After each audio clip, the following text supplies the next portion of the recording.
condition of the world today. I can't help but get down on my knees and pray that we will pay a sin for love. 'Cause if you walk around the alleyway, you see the homeless people with no place to stay, so we must pay a sin for love. Welcome to the Hundredth Monkey Radio with Tom and LFE. We are recording this on October 24th, early in our morning. Yes. We got LFE and I got up early this morning because we absolutely wanted to talk to this guy we have on the show today, and it's well worth our lack of sleep. Yep. Waking up early on a Saturday morning. Yeah. So how you doing, Elfie? I'm doing good. You know, so I just woke up about an hour and a half ago, and man, I had this crazy ass dream last night, or well, right before I woke up actually, and it kind of ties into some experiences that I had yesterday at work. And yesterday, I had two different guys I work with. They came up to me about 5-10 minutes apart, and they both told me that, you know, they felt some sort of like, you know, some sort of fear-based energy that was, you know, around them, and it was kind of messing with their kids a little bit, and they were asking, you know, some advice on what to do, you know. And I don't want to go into too much detail on what happened with that, but that leads me to the dream I had this morning. Well, I want to point something out about just that experience in itself. One guy comes up and talks to you, and then these guys aren't cross-pollinating it at all. No. One guy comes up and talks to you about this bizarre stuff going on, and that his kid was having some weird experiences, and he takes off and goes back to work, and then another guy comes up to you 10 minutes later. Yeah. Right. So, and has this very similar story. Right. You know, so and you know, I gave them both the same advice, and so this morning I wake up and I had this dream that we were standing in the driveway at my house. It was me and Tom and Barrett. You were there because we were doing an interview in my driveway first thing in the morning. So we're sitting outside doing this interview, and I look up in the sky, and way up in the sky I see a very, very faint, it looks like the sun, but it's moving really fast, and it blows up. It's like this very, very faint fireball in the sky, and it blows up. I'm like, holy shit, what is going on? You know, and us there standing there watching it, and then about, you know, just a few seconds after that one blows up, another one comes by, and it blows up. And then another one comes by, and it blows up. And I'm like, okay, I got to get my keys, you know, we got to get out of here. And so I'm rifling through my pockets looking for my keys, and I say, well, wait a minute. Why do I need to go anywhere? I'm already home. I mean, if I was going to go anyplace, it would be going home, but I'm already home, so why am I going to go anywhere? This is the safest place that I could possibly be at. And then right after that, right after I had that thought, I woke up. And then when I woke up, I thought about what happened yesterday at work with the two guys. And what that kind of leads me to is that, you know, we've been taught, or we've been preconditioned to fear the unknown our whole lives. You know, so when anything scary happens, you know, somebody jumps out from a corner and scares you, you get that fear feeling inside, right? Right. Anything that happens to us that we can't explain or that we don't know about, from the time that we're very young, it's, you know, it's kind of taught to us that, you know, that's something scary, or, you know, you should be, you know, in not so many words, you should fear it. But then I started thinking, well, what if you know, we're getting fear confused with the feeling of some different type of energy, right? So just because we don't know this new type of energy, or just because we haven't been exposed to it personally, it strikes a certain chord in us. And since we haven't been taught to differentiate between the chord of fear and the chord of the unknown, we tie those two chords together. Boy, we could go into a lot of analysis on that whole dream. Yeah. Which we may do after the show today. Yeah. I've got some hits on that, but it should be interesting. So let's go ahead and get on with the show here. I am really excited about today's show. This guy is right up our alley, and I loved some of the work that he's done. We've got Richard Barrett with us from London, England this morning. It's bright and early here in Washington State, and middle of the afternoon over there. Richard's an author, a speaker, and internationally recognized authority on the evolution of human values in business and society. He's the founder and chairman of Barrett Values Center. That's www.valuescenter.com. That's spelled with an E, by the way, C-E-N-T-R-E, the English way.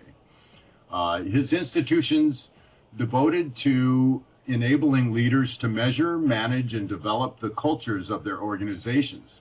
A fellow of the World Business Academy, member of the Council of the Center for Integral Wisdom, honorary board member of the Spirit of Humanity Forum, and former values coordinator at the World Bank.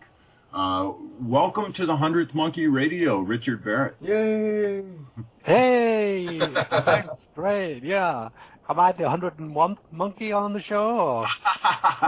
Well, you know what? We've seen so many 100th monkeys pop their heads up, and I guess you would have to be at least 101.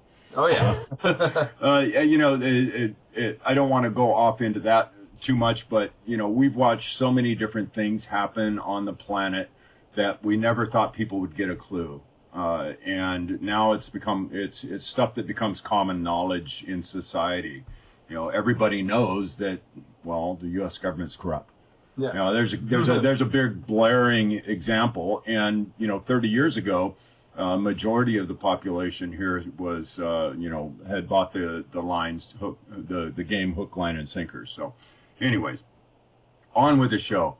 Richard Barrett, man, I've been really digging into your material here the last couple of weeks, and I am just absolutely impressed with the work that you have done.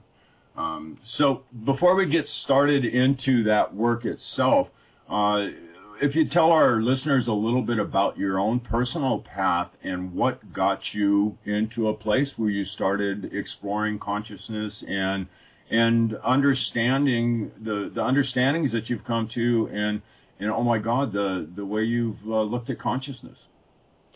Well, thanks a lot. What got me started really is I was born this way. I've come to recognize that who I am is a soul having a human experience, and I guess this soul of mine was born totally to give voice to these deeper understandings. That's the way I look at it. Anyhow, for the first 40 odd years of my life, I went to school, I went to college, I graduated with a degree in civil engineering, and I became a transportation engineer.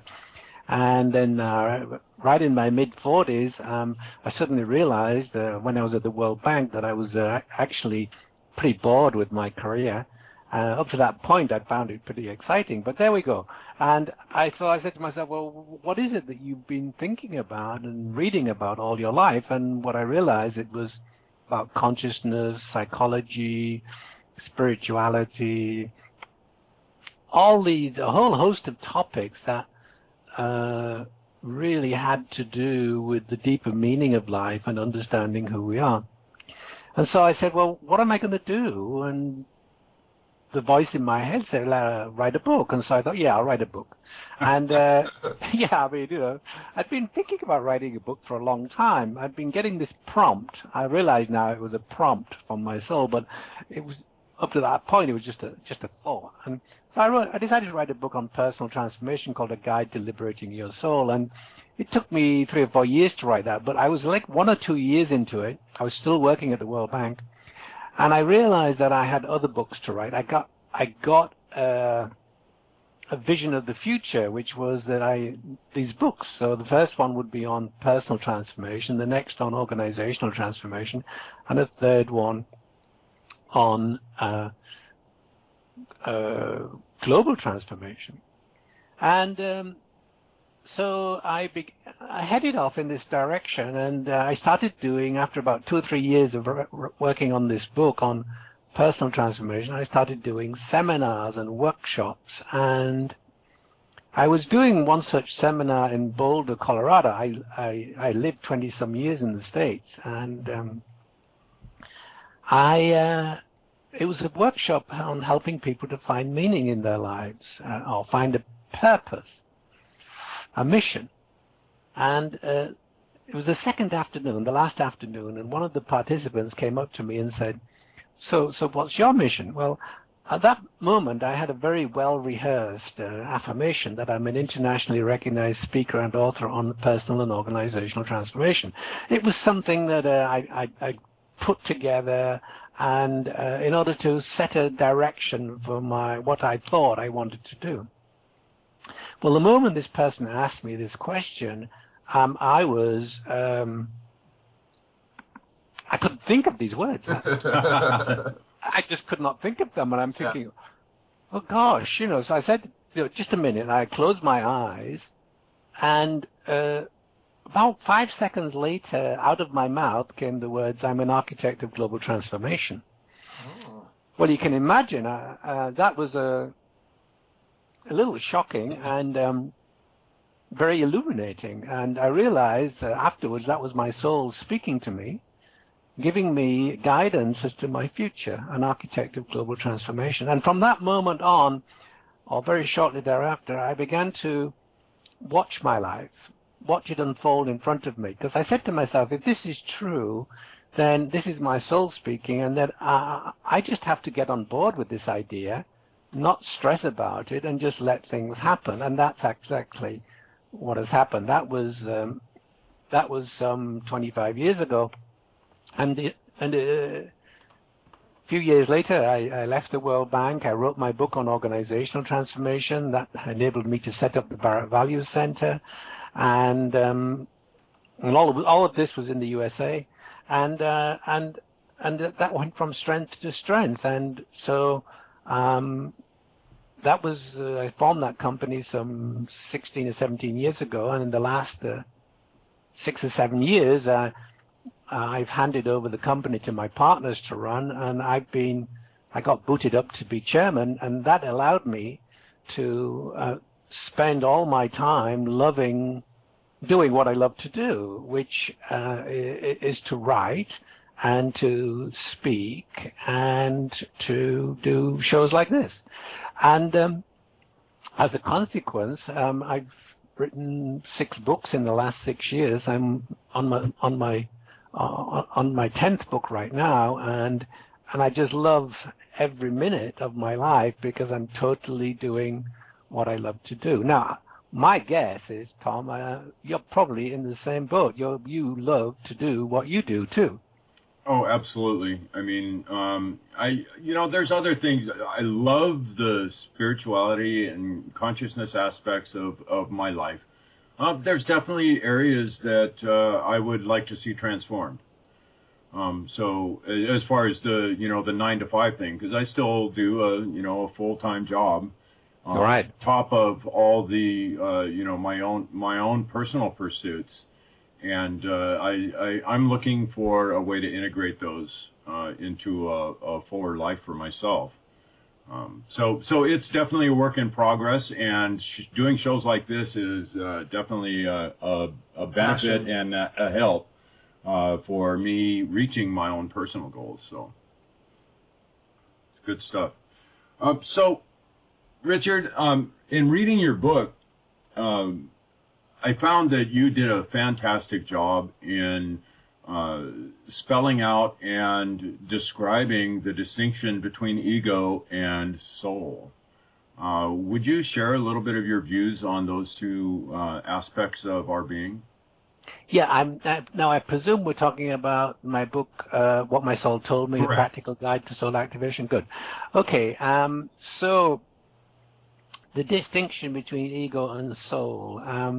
The ego is an aspect of our personality, and that believes it lives in a three-dimensional physical world, and it also believes it has needs. And the reason it believes it has needs is because it knows that it's going to die, or believes it's going to die. The soul, on the other hand, is an individuated aspect of the universal energy field, which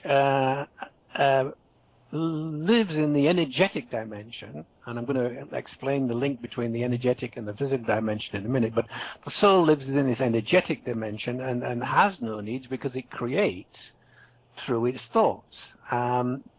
That's if you lived in a totally mind dimension, an energetic dimension, and there was no physicality in it, that's how you'd create. You'd create through your thoughts. And so we're all these individuated aspects of this universal energy field, and the soul incarnates into the physical body, and once the soul is incarnated, shortly after we're born, within a year or two, the ego begins to form. Now, in my new book that I'm working on, I'm beginning to explore the idea that the reason the ego forms is because it is the soul finds it quite painful being in our physical reality, where it experiences pain. The physical body experiences pain, and so it dissociates from that, and thus the ego is gradually formed and is more or less fully formed by the time we're each 5, 6, 7, or 8 years old. And so that's the ego, who thinks it lives in this physical body and that it can die. Now, since the soul is an energetic being, it knows that it cannot die. It also knows that since it's an individuated aspect of the universal energy field, and every other soul is also an individuated aspect, they're all connected in a sense in the energy field. So the soul knows that when it gives to somebody else, it's giving to itself, and that's an amazing way to think of life. When I give to you, I'm giving to myself. But that's the energetic dimension. Here in our physical dimension, we don't get that. It's like if you have a comb and you cover up the top half of the comb, what you see are separate teeth. And they look separate because you can't see the top half of the comb. And that's our three-dimensional physical reality. We all look separate. However, if you remove the cover from the top half of the comb, you see that the top half of the comb connects all the teeth. And so that's the energetic dimension. We're all connected at that level. However, the ego, because it thinks it's in a physical body and it has physical senses to sense the world, it believes everything that it can sense is reality. But actually, our physical senses only sense a very, very thin sliver of all of the vibrational frequencies that are out there. Dogs can hear things that we can't hear, and other animals can see things that we can't see. So we're looking at this very thin sliver of reality. And so this three-dimensional physical world is a property of our senses. It's not a property of the world. And once we realize that, we can make the link between our physical reality, our energetic reality, and we can make a link between the ego and the soul. What type of confirmations can we get out in this world today for reinforcing that understanding for ourselves? Well, I think there are so many little practical things which I talk about in the book. For example, let me also say what I'm saying here really links to the whole quantum energetic understanding of the world. That in fact the outcome of an experiment is linked to the consciousness of the observer. So when you can translate that into simply saying that whatever we believe is our reality. In other words, when you experience an event and I experience the same event, you will give it all the meaning it has for you, and I will give it all the meaning it has for me, and that will be my reality, and that will be your reality, but then it could well be in different realities because we put different meaning on things. So that this is true of everything, that we create our reality, our mental reality, through our thoughts and through our beliefs, and that's the energetic dimension, and that's what I talked about. The soul creates this.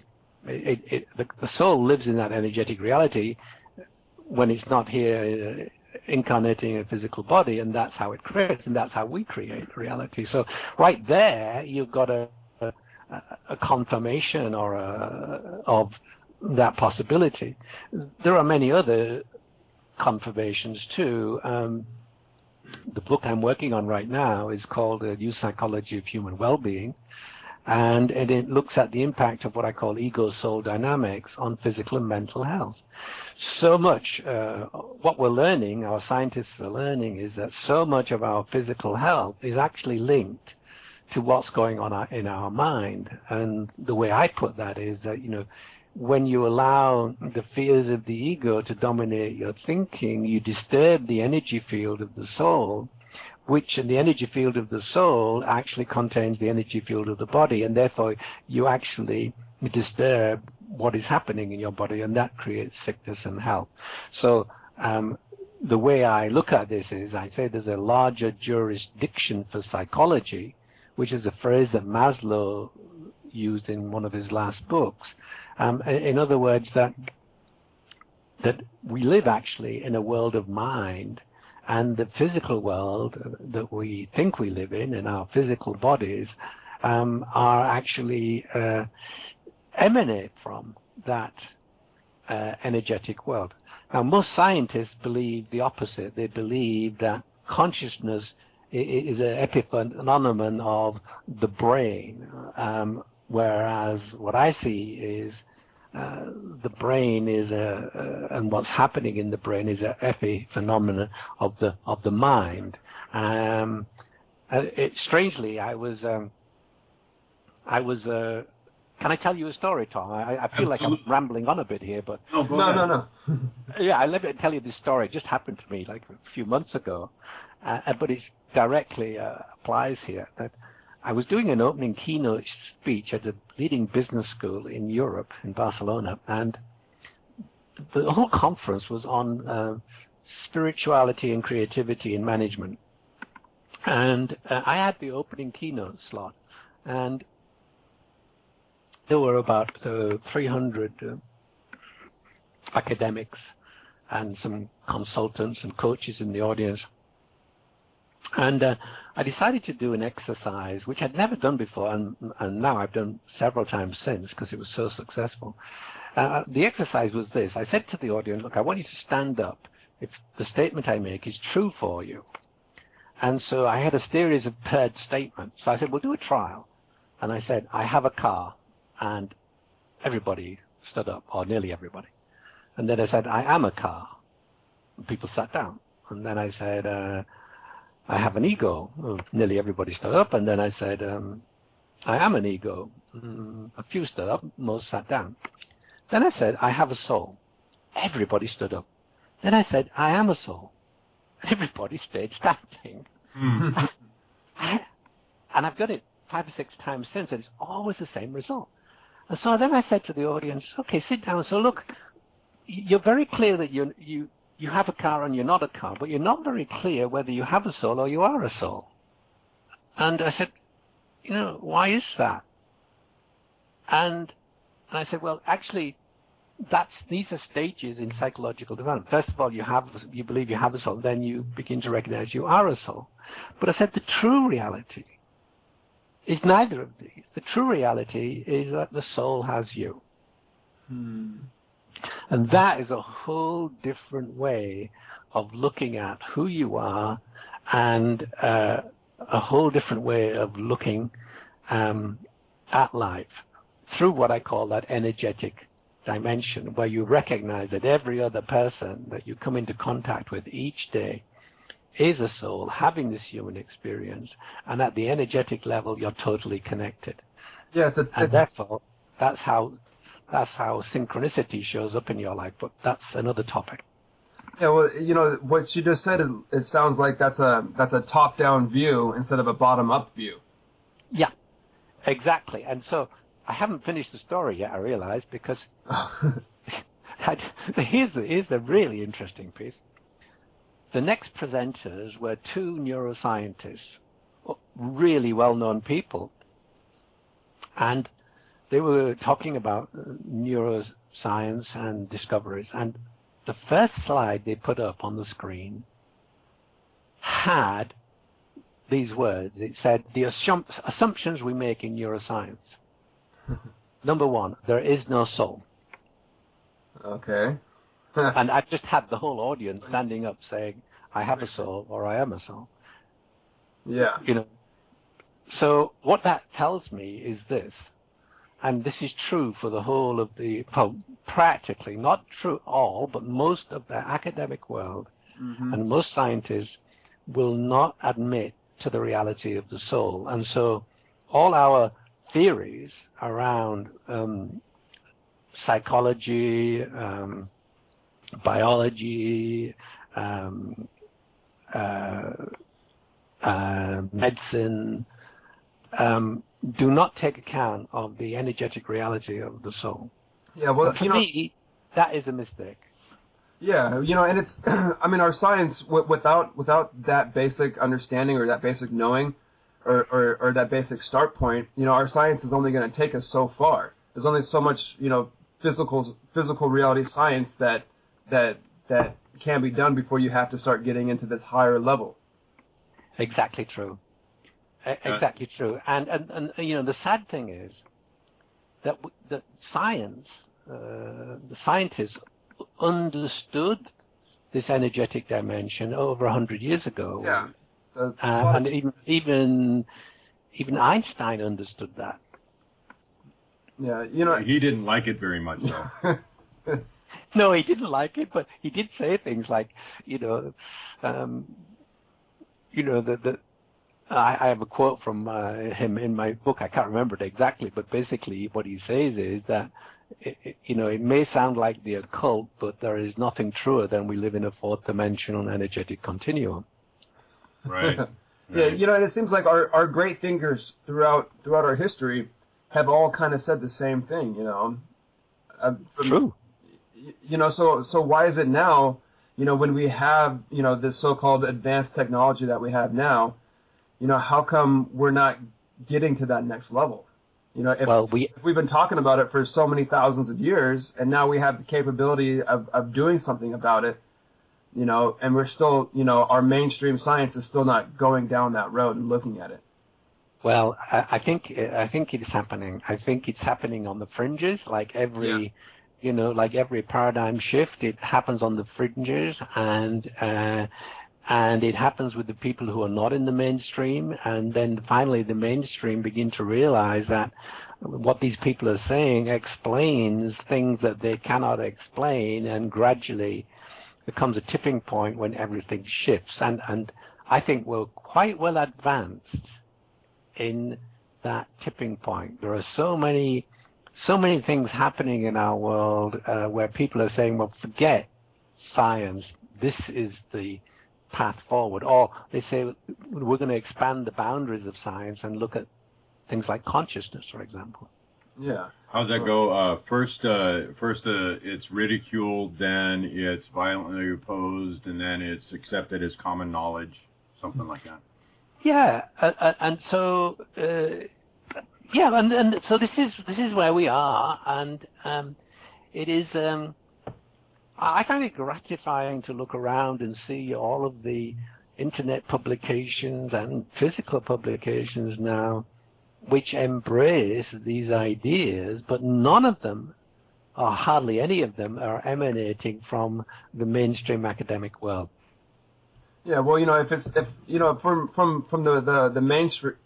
the mainstream perspective, you know, if you can't measure it, then, you know, if you can't measure it and you can't make the same experiment repeatable with the same results over and over again, then it's not science, according to a mainstream science. But in all those consciousness studies that we do, it's all subjective. You know, how do you measure? You know, I don't know how we can measure somebody's consciousness, or how we can measure somebody's, you know, out-of-body experiences or their astral travels or anything like that. It can only be measured by the person who is doing it. By experience. Yeah, by experience. It's all subjective. Hold on. I just wrote a book called The Metrics of Human Consciousness. We've been measuring consciousness for 16 or 17 years. I know how to measure consciousness. The Metrics of Human Consciousness tells you exactly how to do it, how we do it. And not only have we been doing it, we've used it to build a company of 20 people that has trained over 6,000 people in the world to use our tools to measure consciousness in organizations, in individuals, and in nations. And so, for the first time on our planet in the human history, we're able to make the evolution of consciousness conscious. Now, think about that statement, make the evolution of consciousness conscious, because it's no longer haphazard evolution. If we can make the evolution of consciousness conscious, we can actually measure where we are, see what the next step, and move towards that step. And for that, we need a model. And that model is the model that I talk about in my books, the 7 levels of consciousness model. Yes, and we were looking at, with the 7 levels of consciousness and our American culture, our American society, and the entropy, for what was a personal entropy was at 5%, and what was the other one? Was that 5%? Both. Hang on, I got it here. Okay, let me tell you. I'll tell you. So we map the values, and that's how we measure consciousness of the individuals. How in America, how individuals in America see the consciousness of their nation, and how they'd like to see. And the way that we did that is ask them to pick 10 values about who they are, 10 values about how their nation operates, and 10 values how they'd like it to operate. And every value belongs to a level of consciousness. That's how we're able to measure consciousness. And some of the values that we put up there would be, we call positive, and some are what we call potentially limiting, or negative in a way. And negative values, or potentially limiting values, would be things like bureaucracy, blame, things that have a negative connotation. So here we have a statistically valid sample of Americans doing this whole survey, and the proportion of votes they see in the current culture of the country, which are potentially limiting or negative, is something of the order of 52%, or even higher. I can't remember exactly. We did it 3 years running. And that, if you saw that level of cultural entropy in an organization, that organization would be going bankrupt, because that's a lot of negative energy. And in fact, we had a similar result in Iceland in 2008 when we mapped the values of Iceland. And I went there at the beginning of September, and I presented the results. And I said, look, what you need to know is that Iceland is the #1 democratic country in the world. And so when I saw this entropy at 54% or thereabouts, I was totally shocked. And I went there in the beginning of September 2008, and I said, look, these results are interesting and shocking at the same time. Yeah. And if you, Iceland, were an organization, you'd be going bankrupt about now. And 2 weeks later, Iceland went bankrupt. There's some confirmation for you. Yeah. That your work is valid.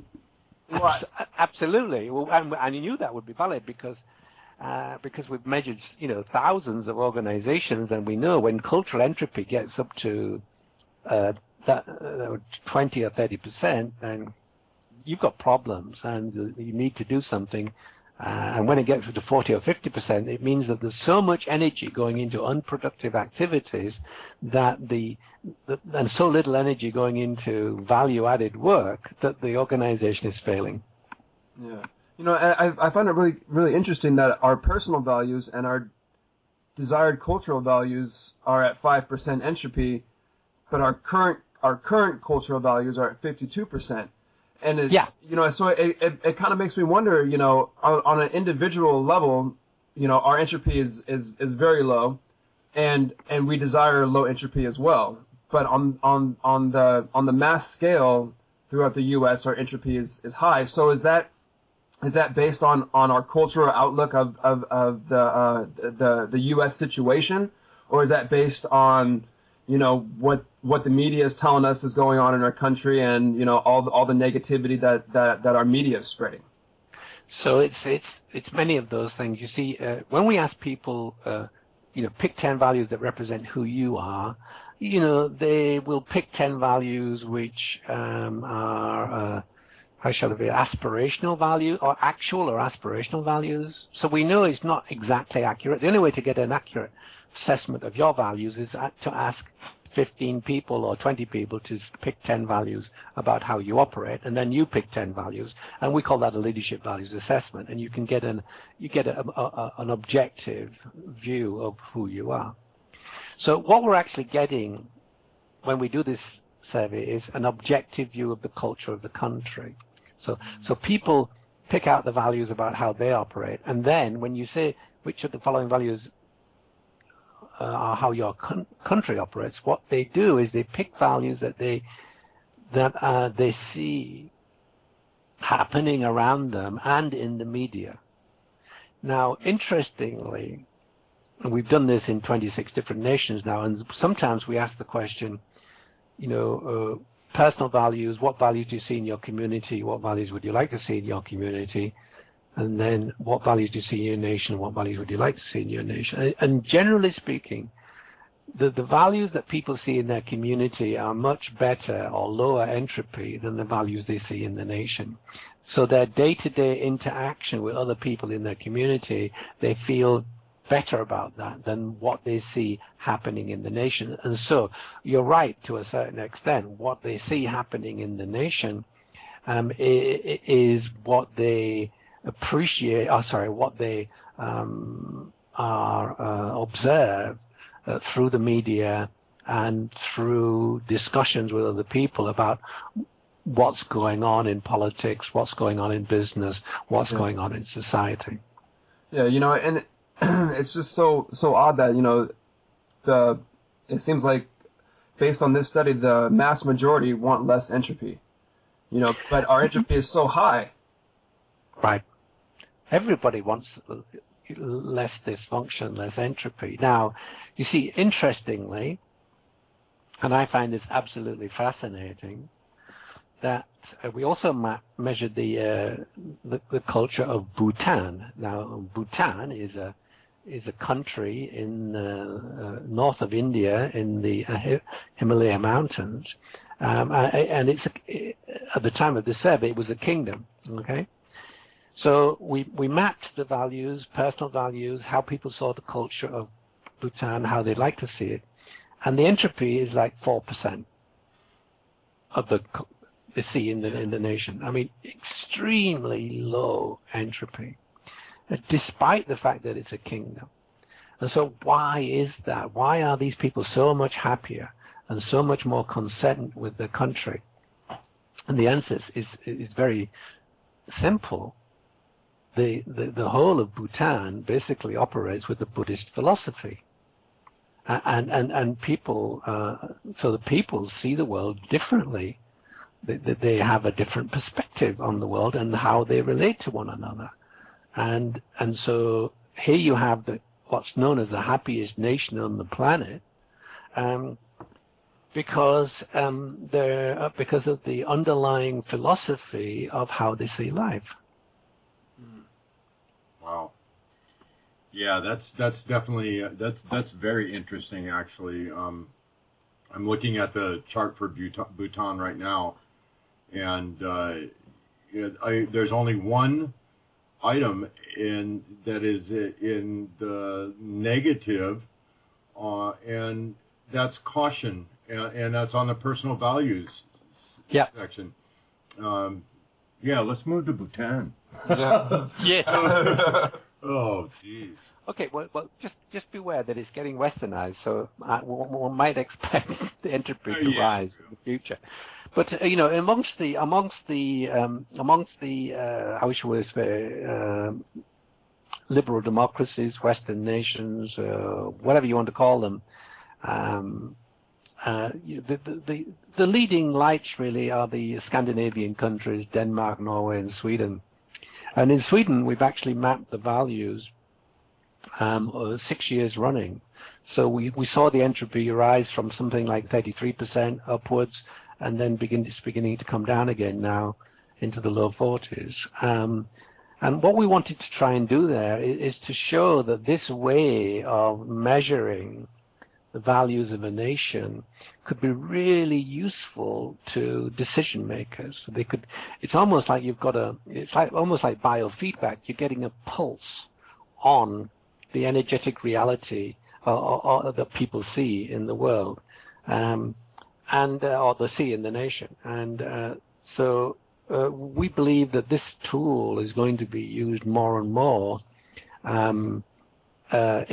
for communities and for nations. It's widely used now all over the world, in 90 different countries, for mapping the values of organizations, and the leaders of organizations find it extremely useful.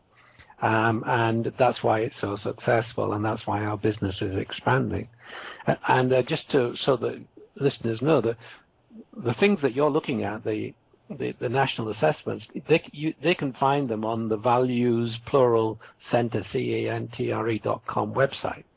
And on that same website, you can actually, within that website is another website, which is my own personal website, which is Richard Barrett, B-A-R-R-E-T-T. Oh, you don't say that in America. You say B-A-R-R-E-T-T.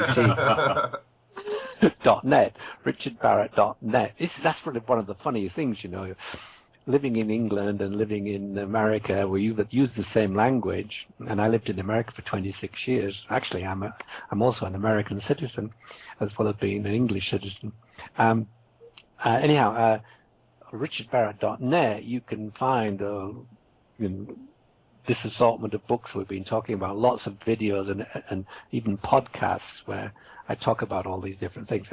So this whole world of mapping values and measuring consciousness is I find, an absolutely fascinating world, and gives us tremendous insight into what's working for us at an individual level, at an organizational level, and at a societal level. In fact, listeners can actually go online and plot their own values against the 7 levels of consciousness model by going to Values, plural, Center, CENTRE.com/PVA, Personal Values Assessment, and you do a little survey. It takes 2 minutes or 5 minutes, and you'll get the result back almost right away. In fact, you guys can do it right now if you know, if you're awake enough and alive enough to be able to do that. I know you're poking around on my website because you're actually making comments about it.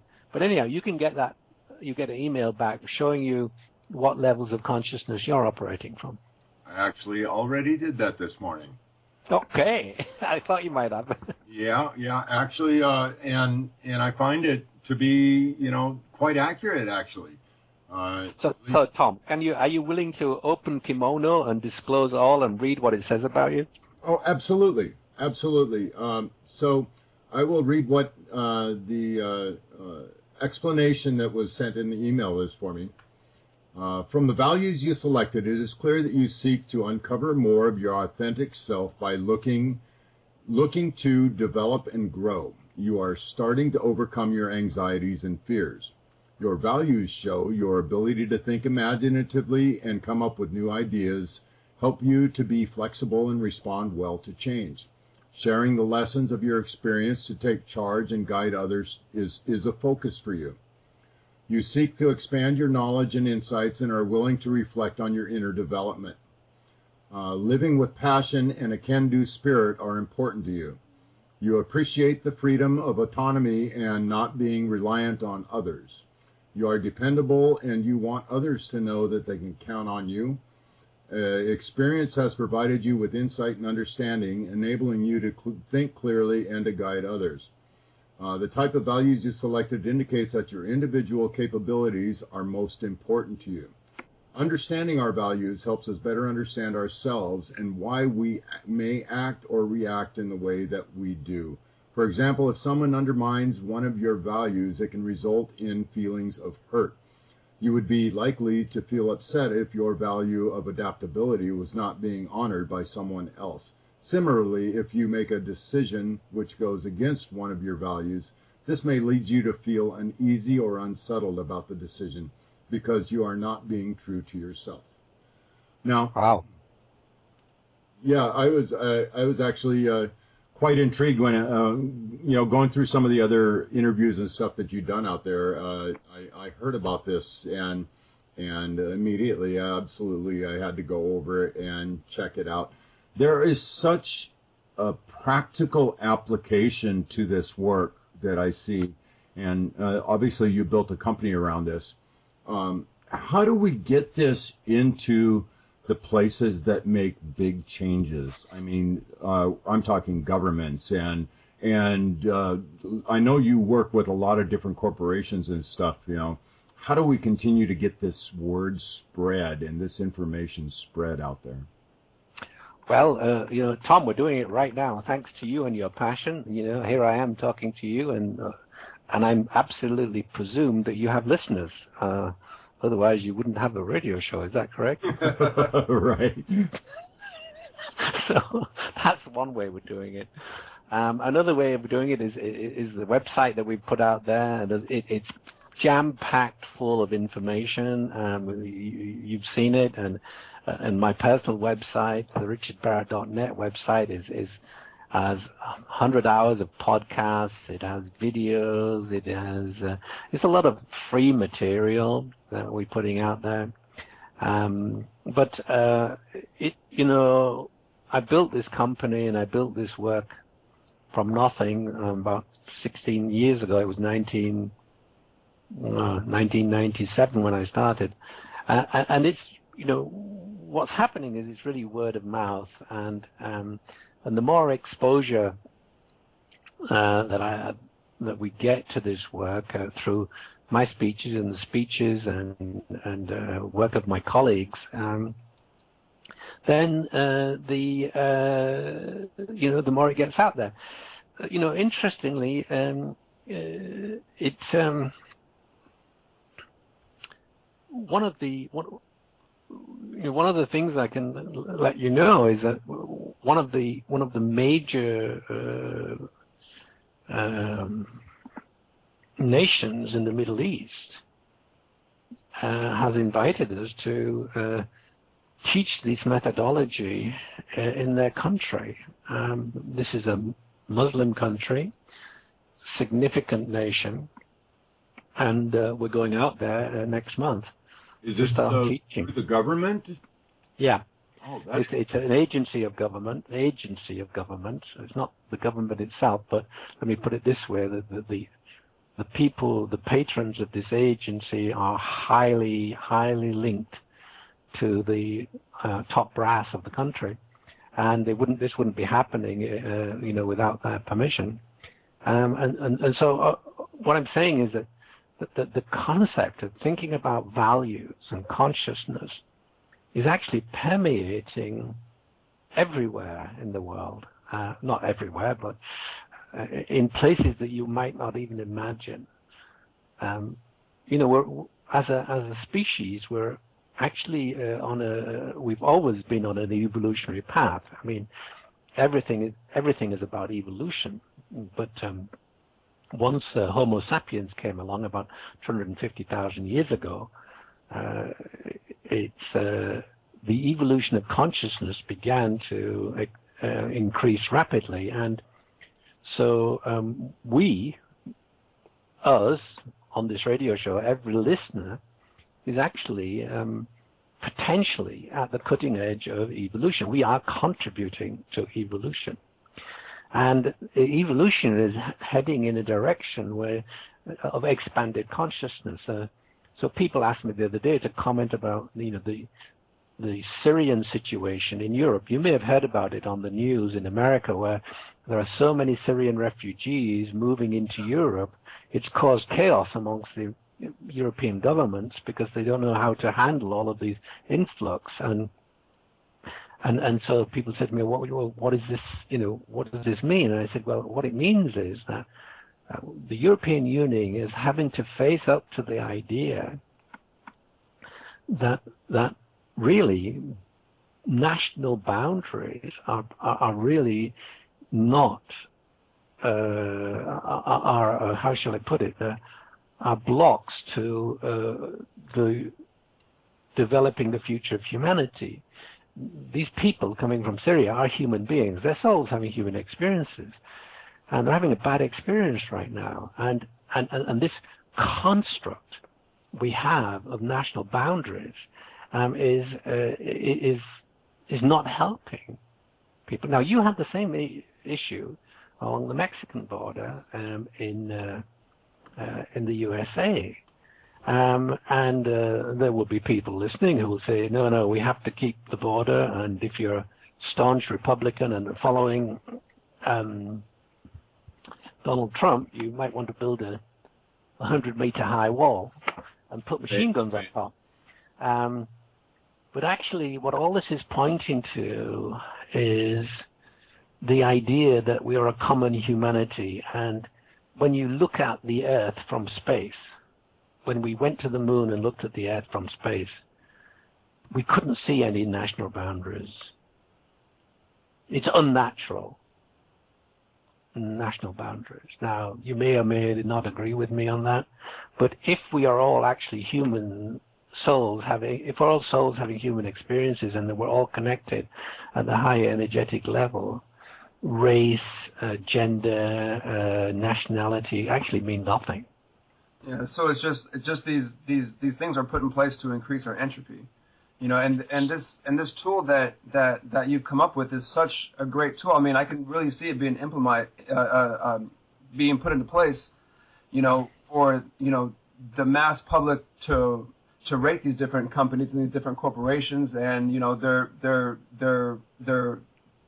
political leaders and their this is a rating device that can be used widespread by everybody, Absolutely. to see, if this new company is going to move into this new community, this community could do this test based on the past actions of this company and find out what the entropy level is and, either allow them to move into their community or not.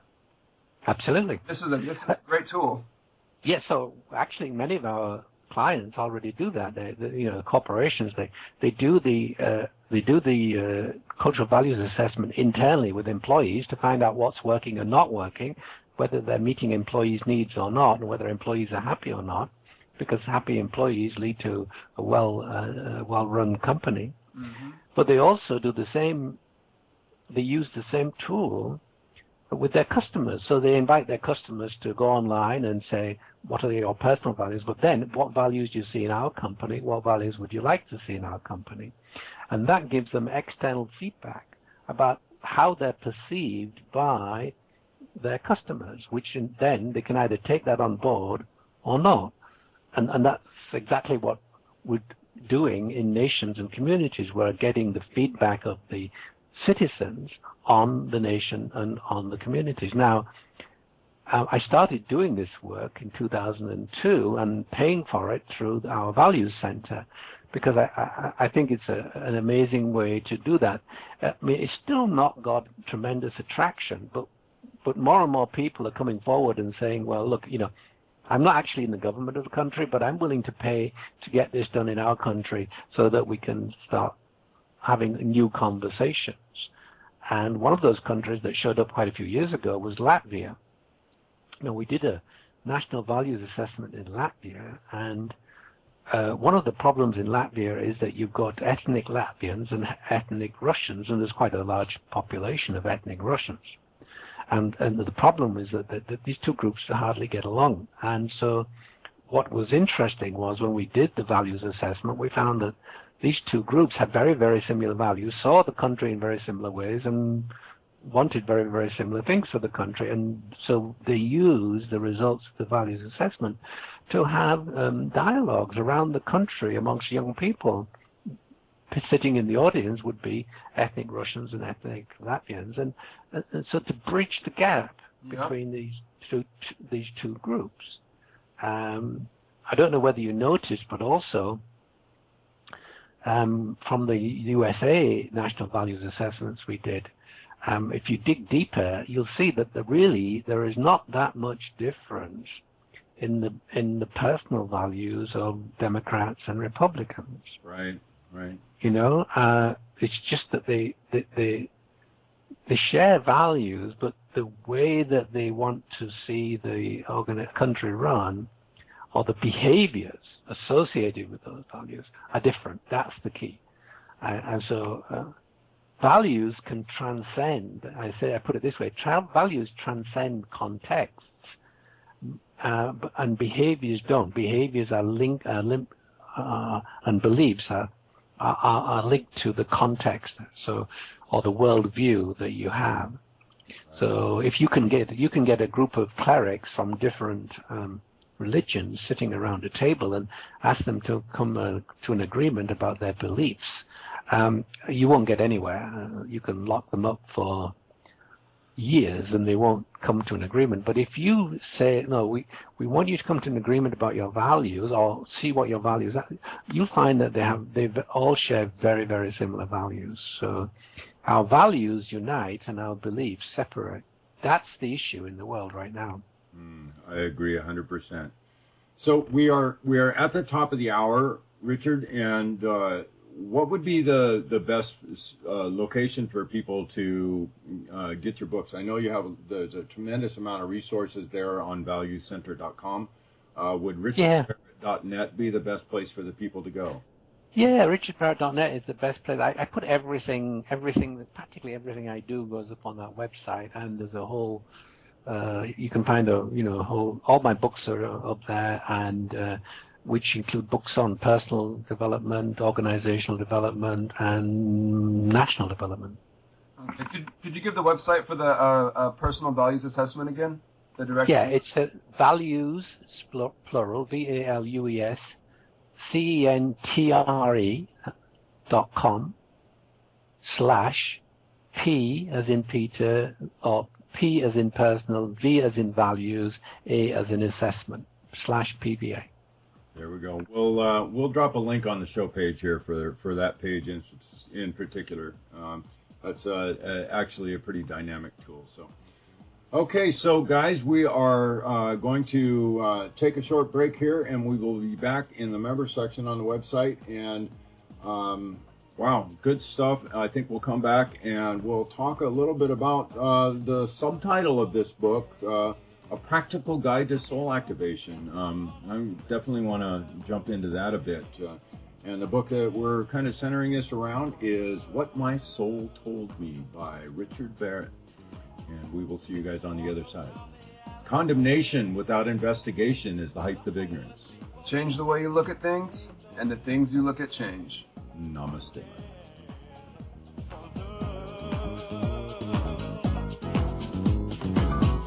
All the problems that divide the world up like